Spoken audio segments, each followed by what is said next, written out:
Bab 3971. Mengikuti sosok Xiaoyan yang menembak mundur lagi.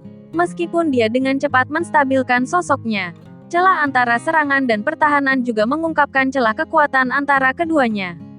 Namun, Xiaoyan tidak memiliki kemarahan di matanya. Sebaliknya, ada cahaya terang. Tampaknya armor Void God di tubuhmu dianggap yang terbaik. Xiaoyan tiba-tiba tersenyum melihat nomor 3. Tapi dia tidak tahu apakah dia mengagumi sosoknya yang bergelombang atau melihat armor Void God yang dia miliki. Armor dewa palsu di tubuhku. Kamu serakah. Kamu rampas. Nomor 3 berkata dengan tegas, menatap Xiaoyan yang mundur dan menstabilkan sosoknya. Tampak sedikit malu. Berkata dengan jijik. Realitasmu seharusnya tidak lebih dari itu. Jika hanya itu, aku tidak akan membuang waktu lagi denganmu di sini. Jika kamu tidak ingin ditangkap tanpa perlawanan, maka aku hanya bisa membunuhmu dan mencari jiwamu. Nomor 3. Aku melihat kekuatan abadi yang agung memancar keluar dari kristal merah armor Void God miliknya. Ki ungu meluap dari rapier satu demi satu, dan ki ungu perlahan naik, menyatu dengan kekuatan abadi yang meluap dari Void God armor nomor 3 di udara. Kemudian, di belakang nomor 3, muncul hantu ungu berukuran 1000 kaki. Dengan nomor 3 perlahan mengangkat rapier, hantu ungu sepanjang 1000 kaki juga melakukan gerakan yang persis sama. Melihat adegan ini, Xiaoyan terkejut. Ini adalah keterampilan bertarung. Meskipun saya telah melihat orang-orang Taiksu melakukan keterampilan bertarung sebelumnya, mereka semua adalah keterampilan bertarung tingkat rendah. Hanya ada 2 dewa pertempuran bintang dan bintang 3. Dan hanya ada sedikit keterampilan bertarung yang dapat menahan kekuatan keabadian. Setidaknya sebagian besar yang Xiaoyan lihat Taiksu sejauh ini tidak tahu bagaimana menggunakan keterampilan bertarung. Karena keterampilan bertarung tidak cukup tinggi. Kekuatan hebat yang dikombinasikan dengan kekuatan keabadian berlebihan. Oleh karena itu, ketika orang Taiksu berkultivasi, mereka lebih cenderung mengasah keterampilan fisiknya. Trik sederhana yang dikombinasikan dengan kekuatan abadi seringkali lebih efisien. Keterampilan bertarung berlebihan, dan tidak banyak orang yang menggunakannya di Taiksu. Namun keterampilan bertarung yang ditampilkan oleh nomor 3 di depannya cukup bagus, yang membuat Xiaoyan segera menyadari bahwa ada sesuatu yang salah.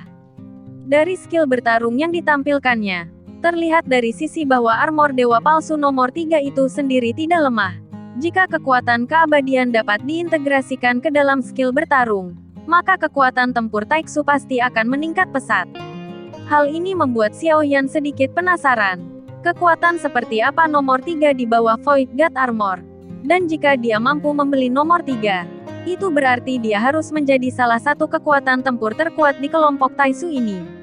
Dibandingkan dengan nomor 11 sebelumnya, Xiaoyan memusatkan pandangannya pada sosok ungu itu.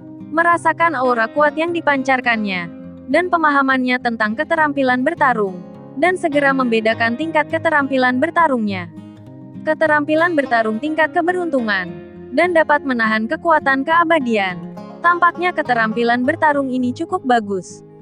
Jika Anda menebak sesuai dengan tingkat keterampilan bertarung, jika Anda menebak dengan baik, mungkin ada 6 petarung bintang di armor dewa palsu, atau dewa pejuang bintang 7. Petik 2. Sementara Xiaoyan berpikir, nomor 3 berteriak dengan marah, mengayunkan pedang rapier di tangannya, dan energi pedang menyapu keluar dari pedang panjang. Dan pada saat yang sama, monster ungu besar di belakangnya, Su Ying, melakukan gerakan mengayunkan pedang yang persis sama dengannya. Jika kamu mengizinkanku menggunakan bayi suci Zizun, kamu tidak akan dirugikan. Tidak peduli dari mana asalmu atau bagaimana kamu menggunakan armor dewa palsu Taiksu milikku, aku akan mencari jiwamu nanti, dan kemudian mengunci jiwamu hidup selama ribuan tahun, tidak pernah kembali. Suara dingin dan tegas nomor 3 keluar, dan kata-katanya sangat kejam. Tampaknya ketika itu keluar dari mulut seorang wanita, rasanya lebih ganas, seolah-olah dia benar-benar akan melakukannya ketika dia mengatakannya. Dalam kehampaan, 2 pedang Qi, 1 besar dan 1 kecil, sepertinya membelah kehampaan, dan ruang di sekitarnya terdistorsi. Tempat ini diubah oleh permaisuri, meskipun terdistorsi, namun tetap stabil. Kedua pedang Qi itu menyelimuti Xiaoyan dengan aura yang mencengangkan. Dan mereka hancur. Dan pada akhir dari dua pedang Qi adalah sosok Xiaoyan. Fluktuasi momentum yang kuat telah menyatukan mata banyak orang untuk menonton adegan ini. Tentu saja, kaisar wanita yang duduk di antara tanduk naga di kejauhan. Sepertinya matanya tidak pernah menjauh dari Xiaoyan. Kekuatan abadi yang terkandung dalam serangan nomor 3 telah mencapai tingkat kekuatan yang hanya dapat dimiliki oleh langkah ke-6 keabadian kaisar. Dan kekuatan serangan padat secara alami tidak perlu dikatakan lagi. Jika Xiaoyan tidak bisa menangkapnya, dia pasti akan hancur berkeping-keping oleh energi pedangnya. Tentu saja, situasi seperti itu hanya ada dalam imajinasi nomor 3. Sosok Xiaoyan tidak bersembunyi atau mengelak. Tetapi dia memegang Eight Desolation Swan Heavy Ruler. Ketika dua pedang Qi datang, api yang tak terhitung melonjak dari tubuh Xiaoyan di atas Eight Desolation Swan Heavy Ruler, dan kemudian bergerak menuju kondensasi penguasa. Dihadapkan dengan serangan mengerikan dari nomor 3, Xiaoyan sepertinya tidak berniat untuk melarikan diri. Tepatnya, sejak Xiaoyan menghadapi Taixu nomor 3, dia tidak pernah memiliki niat sedikit pun untuk melarikan diri dari awal sampai akhir. Karena di masa depan, dia akan menghadapi musuh yang lebih kuat dari Taixu. Bahkan jika kekuatan nomor 3 lebih tinggi darinya, memang sulit untuk menghadapinya. Bagi Taixu, tidak boleh ada rasa takut kapanpun. Tubuhmu sangat kuat, bahkan jika itu adalah tubuh yang abadi. Satu pukulan dariku sudah cukup untuk membunuh orang yang kuat sekalipun pada langkah ke-7. Jika kamu masih berusaha untuk mengambilnya dengan keras, maka kamu sedang mencari kematian. Mereka semua gemetar seperti ketakutan. Tapi itu bukan ketakutan. Tapi penguasa berat Bahuang Xuan di tangan mereka tampak sedikit tidak terkendali.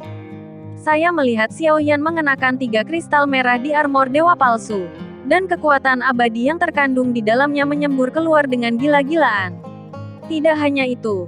Latar belakang energi sumber 40 miliar meledak. Dan di belakang Xiaoyan, sepotong kristal merah muncul di lautan bintang yang luas. Ukuran lautan bintang mengejutkan banyak orang.